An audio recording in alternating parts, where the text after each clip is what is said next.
real cases before a real judge.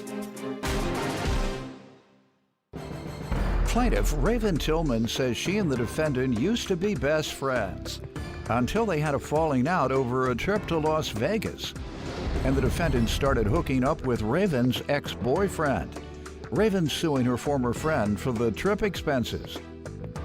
Defendant Jessica Peak says if Raven cared about her ex-boyfriend, she never would have met up with a random guy in Vegas whom she met on Tinder.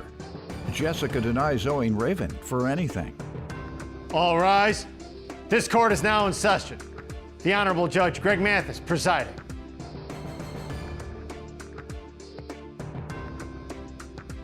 You may now be seated. All right, start with you. Okay, well, let me just start off by saying this is upsetting that we have to be here. The defendant used to be my best friend. Aside from the reason why we're here, she also decided to start hooking up with my ex-boyfriend, who she knew I had feelings for. That's why you're suing her. I thought we were here because you want your money. You want your boyfriend. He only worth $700? No. You don't want him back if he's only worth $700? Definitely not. What you say, he was worth a dime? He at least 10 cents. Yes. 50 cents. Maybe. 50 cents. Maybe. What you think he's worth, ma'am? Ma'am? I think he's worth zero. He's worth zero to you too. Your boyfriend? Yeah, he's not my boyfriend. I have never, nor have I ever wanted anything to do with him like that.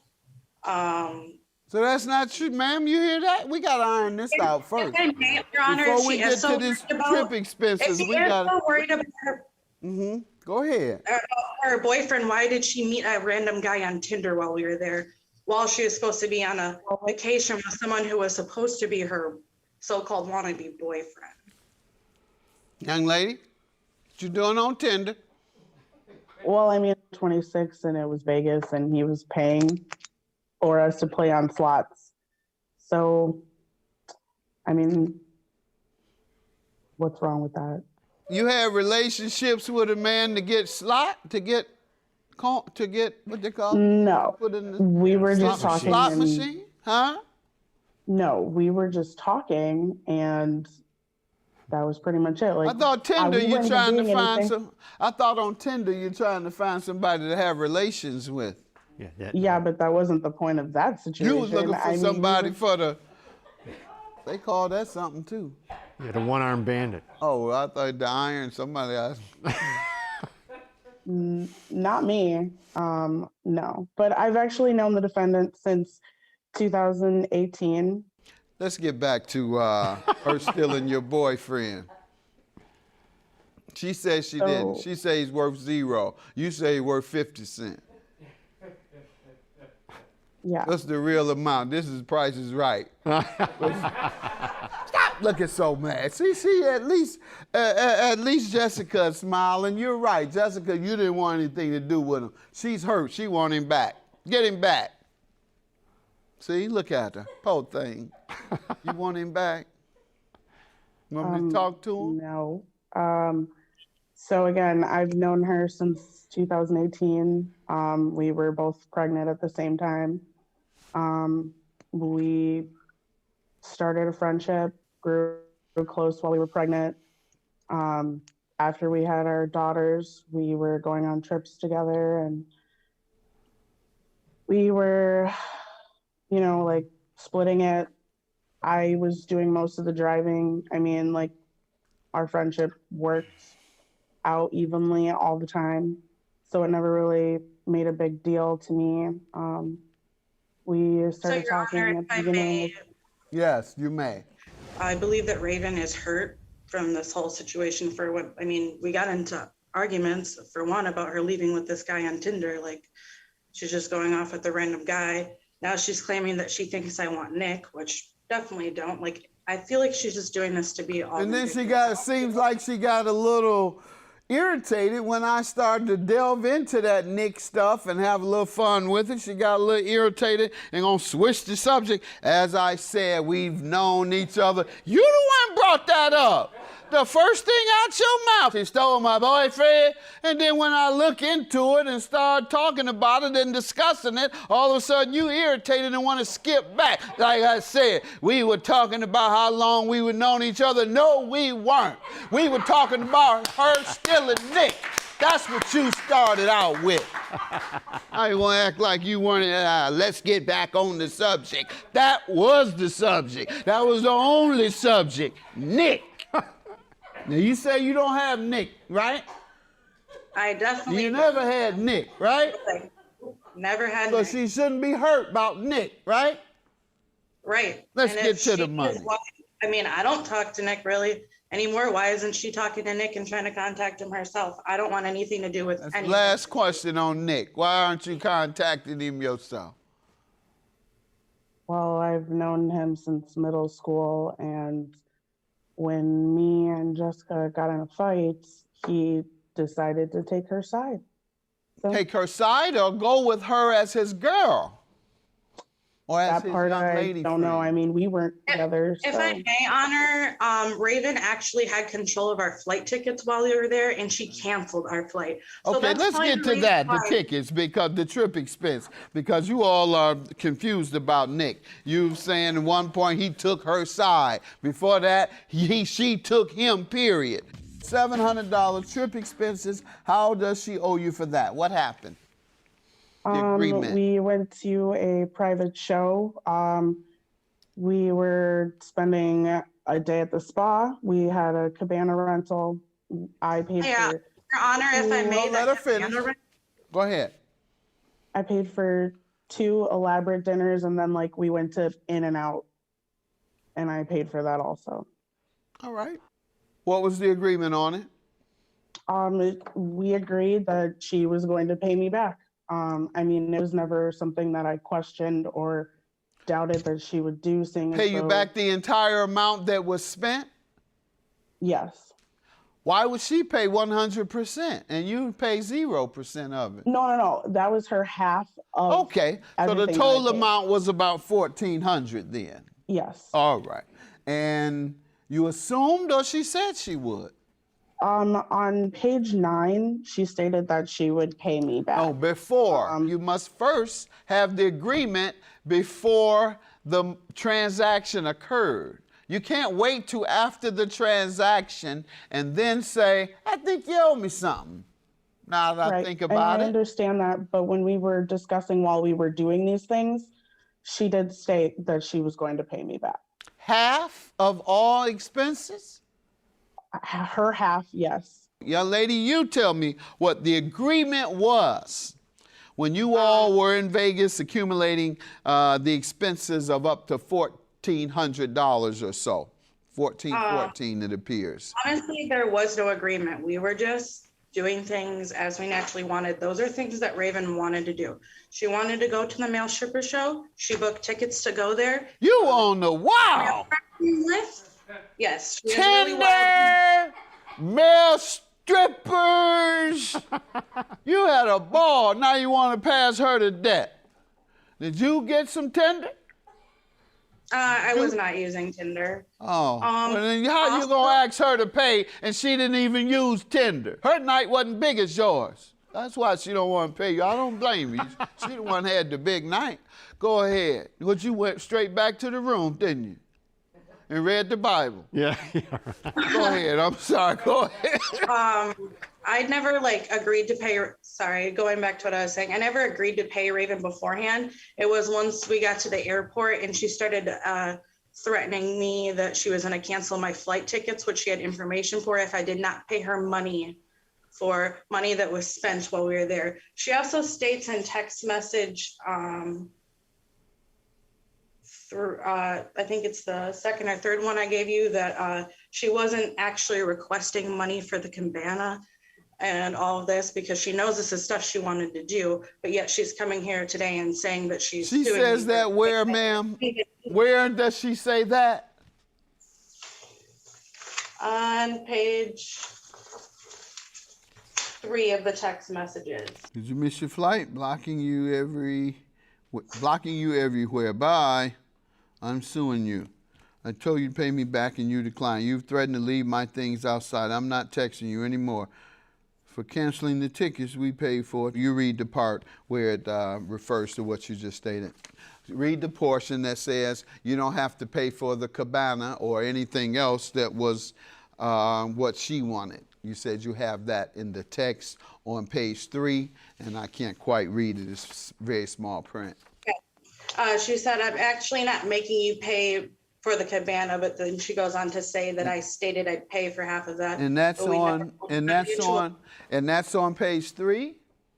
It's on page 4, sorry. Oh, no wonder it got nothing to do with me being able to read it. Oh, sorry. Small print has to do with first not on my there. aunt. All right. You asked me to use what I owe you to pay for him. Y'all talking about Nick again. Y'all talking about, and I'm actually not making you pay for the cabana, but you stated you pay half for that. Did you? I did not make any agreement before she spent money. Those are things she wanted. She rented this cabana and we didn't even use it. I never used it. We were in the pool for an hour and a half and she rented, how much was that cabana? Like, she's always got to like want these big, like fancy things. I didn't want that. Why would I pay for that? I would have never used that cabana. And then now she's trying to sue me for use of the cabana. Like, if I didn't use that, why would I pay for that? Young lady, you do say on here that you're not making her pay for the cabana, but today you list that as part of your lawsuit. Well, because she stated that she would pay her half. When did she tell you? Show me where it says she'll pay half.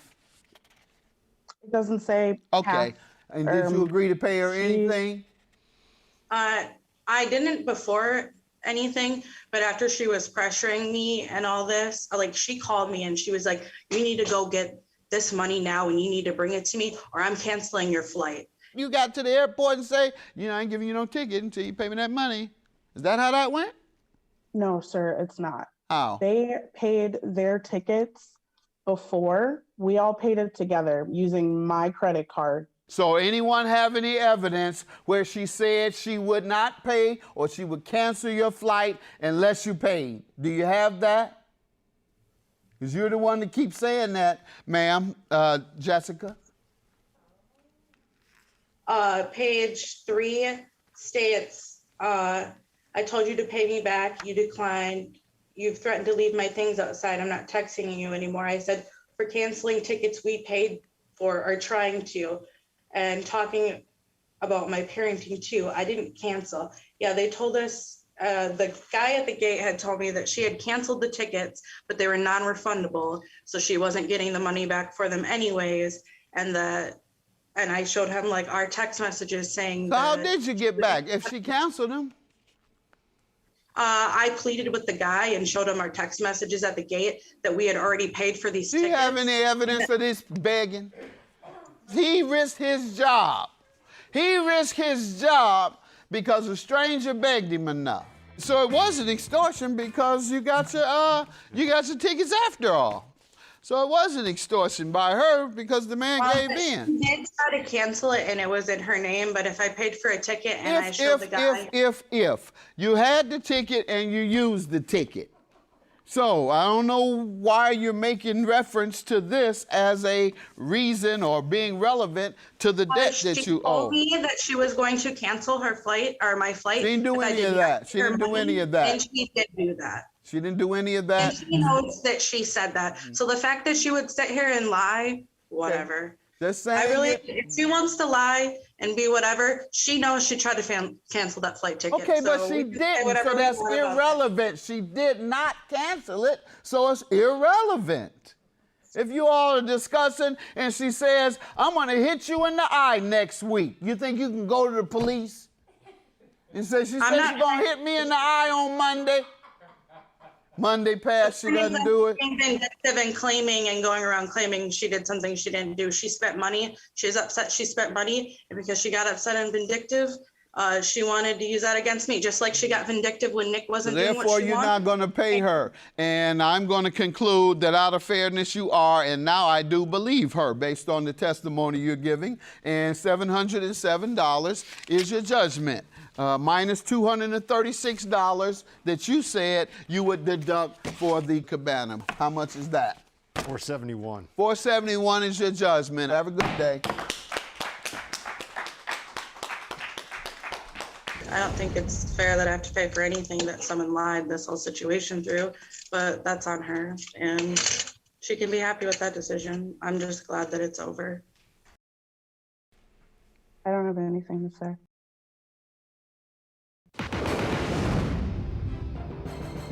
Plaintiff Laura Brown says her daughter dated the defendant and they have a child together.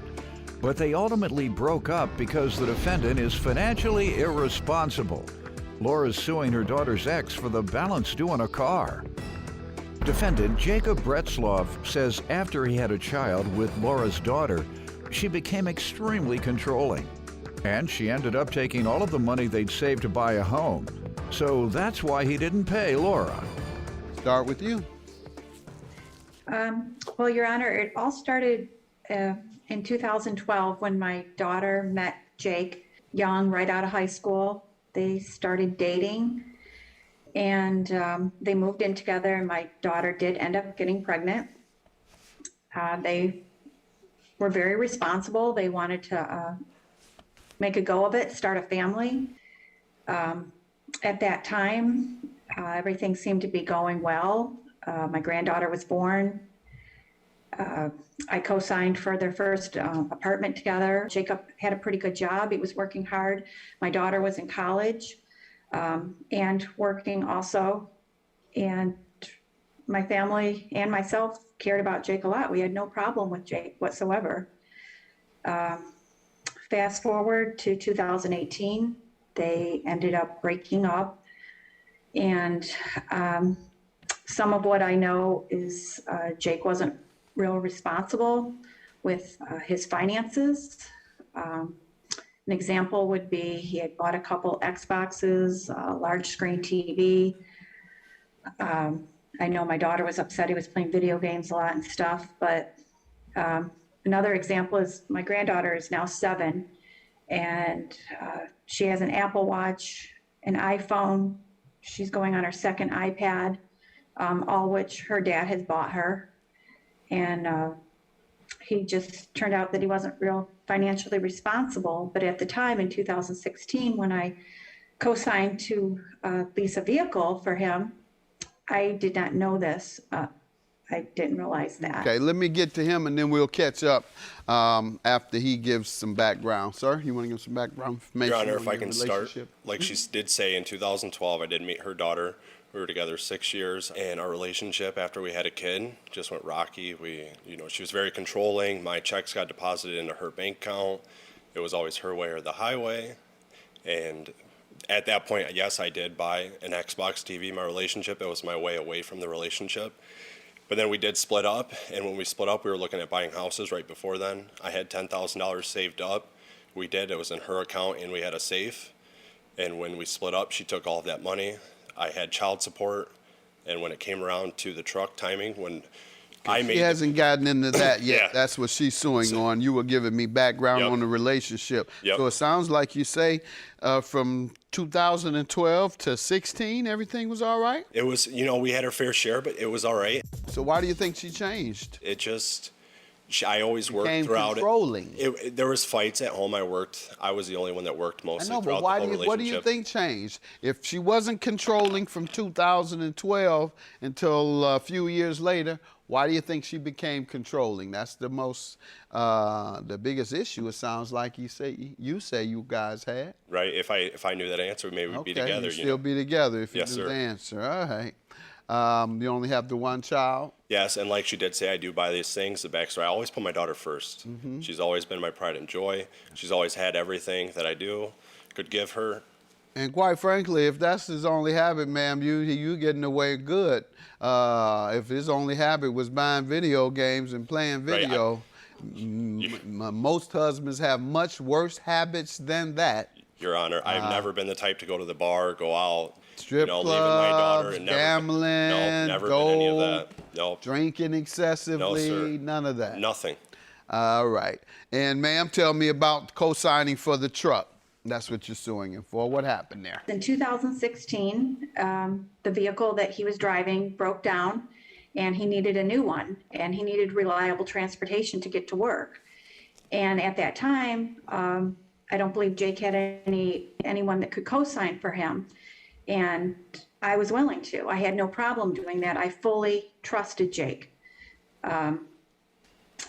Well, fast forward to 2019, because it was a 3-year lease, it was due to be turned in, and they contacted me, and I contacted Jake, and he kept saying he would. That was in September. Eventually, he did turn in the lease in 2019, October.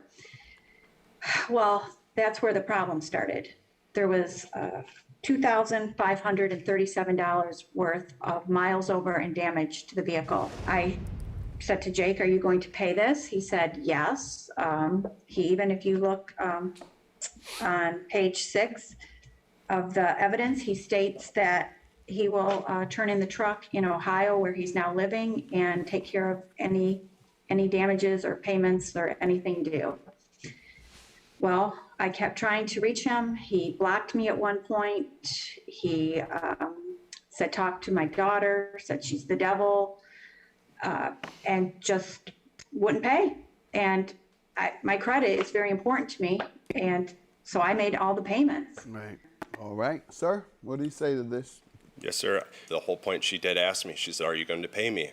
And at a point I just lost my job at the time, and I told her, I said, "You should ask your daughter for the money." And that's what I said to her verbally in person several times. I said, "Your daughter stole money from me. Your daughter, when we split up, she took all of Lily's toys, clothes, everything. She took everything I had." And the reason why of this was that her daughter lived with her. She supported her daughter. She supported those things.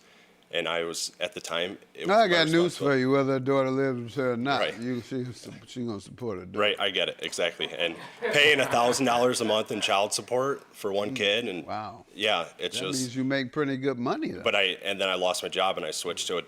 It's hard to go find another job where you're going to make that kind of money. Oh, yeah, you're not going to make money No. anymore unless you have some paperwork. So then that's how we got to this. Paperwork, some type of preparation post-high school. Right. That you can show an employer. When Jake, Your Honor, when he did turn in the vehicle finally, he pulled up in a brand new sports car, yet he wasn't making any attempt to pay off the truck. That was his woman's. Your Honor, if I can explain this. Woman's car. I got a brand new Chevy Camaro, not a brand new, a 2013 with no money down, $250 a month payments. So that is why. Me being a 25-year-old single man, yes, I had a daughter. It was safe for her, and that's what I got. Now that car's paid off because I got Your in an Honor? accident. Yes, ma'am. If you look on page 15, you can see that I tried desperately texting Jake, repeatedly asking him if he would make any payments. And I even offered, I said, if you're hurting for money, or if you can't, make the monthly payments, you can make something to me low, like $100 a month or something for 3 years or anything, I was trying to get him to just pay something. I don't care how long it took. I was really trying to work with Jake. Yeah. Well, the problem I'm hearing is that you were in the same category as the daughter. That's all. And the daughter he looked at as someone who has caused him a crunch in his lifestyle, for lack of a better term. I'm paying this, and it took everything, and now mama ain't giving her nothing. That's what's going on, man. Yeah. Other than that, he seems like a nice guy, and I would have hoped that they could have worked it out. Is she dating someone now? And is he as nice as her? That ain't none of my business. That's a rhetorical. Yes, she's actually engaged and getting married, and Jake has moved on also. All right. I have a baby coming on Monday. He ain't as nice as Jake. What'd you say, Jake? I said I have a baby coming here Monday. All right. Well, congratulations to both. Convey that to your daughter, and congratulations to you. And hopefully you all have found folks that are just as compatible as you all were up until you believe she turned controlling. And so I'm going to grant her judgment. However, sir, you have no legal defense to not paying, and you have stated that you would pay her on this document. And so I'm going to keep you to your word. Judgment for the plaintiff. You all have a good day. Thank you. Thank you, Your Honor. Thank you. I'm glad this is resolved, and I'm glad it's over. I agree. I'm glad it's behind us. We can move forward, put Lily first, and that's all that matters.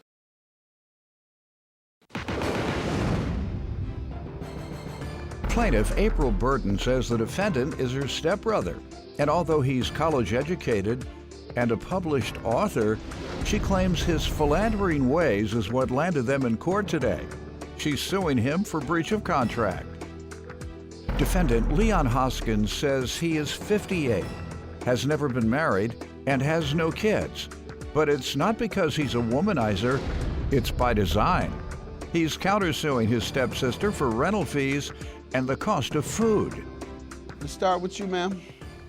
I am suing my stepbrother. We are 2 of 6 children. When his single father of 2 and my single mom of 4 united, we were kind of like the black version of the Brady Bunch. Okay. My brother is very charismatic, college educated. He's a military veteran, published author, but it's his philandering ways that have us here today. What Just do you kind mean of get a it's philandering resolution. ways? What do you know of that, and why does it bother you? Well, he of the 6 of us, my brother and I are very, very close. I say philandering ways because he tends to want to introduce me, to a majority of the women that he encounters.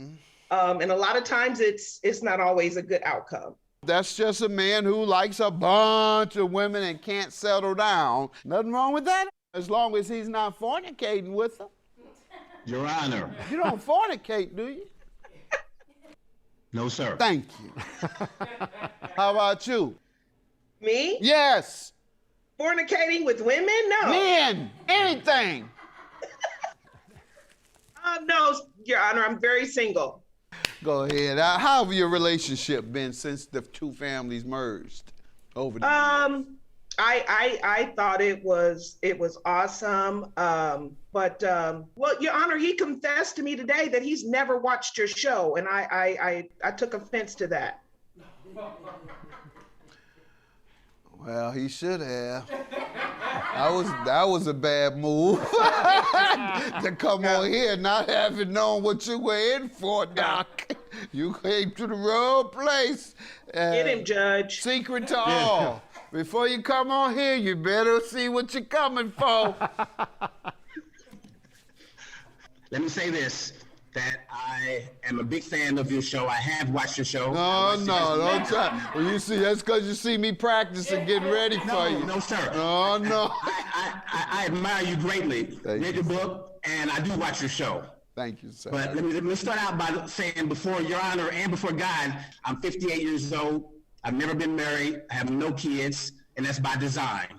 The thing that we're here for today, and the reason why I'm defending my good name, is because I think that, like Your Honor, my story kind of mirrors yours in the sense that I grew up in the streets a little bit and made some bad choices, suffered the consequences of them, and I pulled myself up by my bootstraps, got myself dusted off, and now I'm doing very, very well. I don't have Your Honor's money, but I am doing very, very well in my chosen profession, which I am a writer. I happen to be a writer. Go ahead, ma'am. You tell me what happened. My brother was proposed to by a fiancée, his former fiancée. They were getting married in Montana. They wanted to come to Arizona, where I reside, for a little celebration. They wanted to secure lodging. I didn't particularly care for the choice and their price range, so I let them know that as a wedding gift, I would contribute $100 a day towards the lodging. Between securing the lodging and them arriving to Arizona, fiance called off the wedding. I was informed the night before that she may or may not show up. I've submitted evidence of me putting a deposit down. I was refunded everything but the $300 of that deposit. My brother showed up, no fiance, no wedding, and I let him know that gift was conditioned to them getting married. You let him know when. They didn't- You let him know when. Actually, I let him know the day that he arrived here in Arizona. Was that before or after you put up the money? This was after I put up the money. So after you put up the money, you make a contract. Go ahead, sir. Okay, Judge Mathis, it was an Airbnb. The arrangements had been worked out between my sister and my former fiance. The $300, to my understanding, was a wedding present, a gift for us when we came down to stay in this Airbnb. When I arrived in Phoenix, it was a house full of people, at least 10 people. So My you sister- knew it was a wedding gift. Yes, absolutely, a gift. That's what I needed to hear. He already knew when he received it that it was a conditional gift, which is what marriage gifts are. But Your Honor, the arrangements were made between my sister and my former fiance. I was just advised. I spent $1,000 of my money to pay for the Airbnb. I stayed there the first night. I was there in and out the second day and the third day because I was grieving the breakup of my relationship. She called me the runaway bride, and I just really wasn't in the mood to be dealing with a lot of people. It was a house full of people, and I took care of the people the whole time I was there. I fed them, I brought drinks for everybody, and so the additional, besides the $1,000, there was another $200 I spent just feeding and buying alcohol for a house full of people, half of which I didn't even know. Tell me about this counterclaim for rental fees and the cost of food. Your Honor, there was no agreement. You spend this, you get paid that. On the day that we were having the celebration, went to the grocery store, came back. These 10 guests that he's speaking of, we didn't see him until the dinner was almost done. So he did a disappearing act also when he was here in Phoenix. We never discussed, he never called my cell, said he was leaving. I didn't have a problem with him, visiting friends while he was here. You heard what she said? Do you agree? No, I don't agree. I was not there because I was grieving. I was in no mood to celebrate at that point. I just ended my relationship with my fiance, so it didn't feel like a party. I didn't have any desire to party. He never shared that with me. I didn't see any signs of him grieving or boo-hooing, because the whole reason the wedding was called off was because of his actions. That's between you and the ex. Why are you just holding her responsible for what 10 people did? That was your money, your responsibility, your money. You should have went by there and said, let's clear it out. This is my place and my food. Put that chicken down. Don't you touch it. Hey, get that corn on the cob. Don't cross my mind, Judge Mathis. Here, right here. Hey, let's not talk about the macaroni and cheese, Judge. That's right. And you know they love that. You wouldn't dare take that. Macaroni, greens, you name it. Yams. I really cooked a good meal. And Your Honor, initially, for the accommodations, there was supposed to be 8 to 10 people. His sister, our dad. My sister never came. I didn't know half those people there. Who stayed there? No one. You just had a party. You just had a party at his expense. Absolutely. You didn't even know the people. You're supposed to at least bring people he knows, and it's for the purpose. He rented that for the purpose relative to the wedding. Now, you can't take it and use it for a separate purpose. You can have a pajama party with you and your girlfriends and throw him the bill now. That's exactly what happened, Your Honor. He was splitting up the accommodations amongst the guests. My brother and I were the only 2 people that slept in that house. Everybody else just came for the party. They just came for the food. They came to celebrate. They left. All right, sir. They left at 2 a.m. When he wasn't each night, there. so they didn't stay there. Every time I came, they were there. So if they left, they must have came back when I came back, because they were there every time I was there. But I didn't feel like being around a bunch of people I didn't know, a bunch of strangers. And is that why you left? Yes, sir. Did you tell her that, or did she ever ask? I was not in the mood to be around a bunch of people I did not even know. I agree. You could not have quiet enjoyment of what you paid for. That's what I'm hearing from you. Why didn't you tell her that's why you were leaving? It was so chaotic, Your Honor. I was grieving. I didn't feel like dealing with, arguing with her about getting these people out of this house that I paid for. Where did you go? I stayed there only the first night, and I popped in the second 2 days just because I did not want to be there. It was obvious to her because she made reference to it. Right. She was like, "Why are you not here?" Your Honor, he was not gone for 2 days. He said what? He was not gone for 2 days. Somebody lying Your on Honor, each other. there's- Somebody Your Honor, lying. Y'all work the lie out. He can't prove it. I didn't stay there by myself. She said I disappeared. Disappeared is not going to be gone for 2 hours. I left and never came back. I came back one time on a Friday and one time on a Saturday. And that's what I think, and that's what I think, and that's what I think Oh, she my meant by goodness. disappearing. Your judgment is Your Honor. granted. I believe she used your money to entertain guests, the majority of whom you did not know. So you are entitled to that judgment for the counterclaimant. And with regard to the $300, sir, I'm going to give her credit for that. So she gets her $300 back, but she also pays for the party. She had the party, she pays for it. Have a good day. I got you, man. Thank you, Your Honor. Thank you. Thank you. I have no hard feelings towards my sister. It was only a matter of principle. I knew that I was right. But lastly, I want to say to my fiancée, and I won't mention her name, for any pain and suffering that I caused her, I am greatly sorry. Before Judge Mathis and his millions of fans, I'm truly sorry for any pain that I caused her. I'm heartbroken with this as well, and I'll have to live with that for the rest of my life. You know, I wanted to come here thinking it would go in my favor, which it did, but it went in your favor also. But you know, you didn't tell the whole truth and nothing but the truth, and I'm settled and it's dead.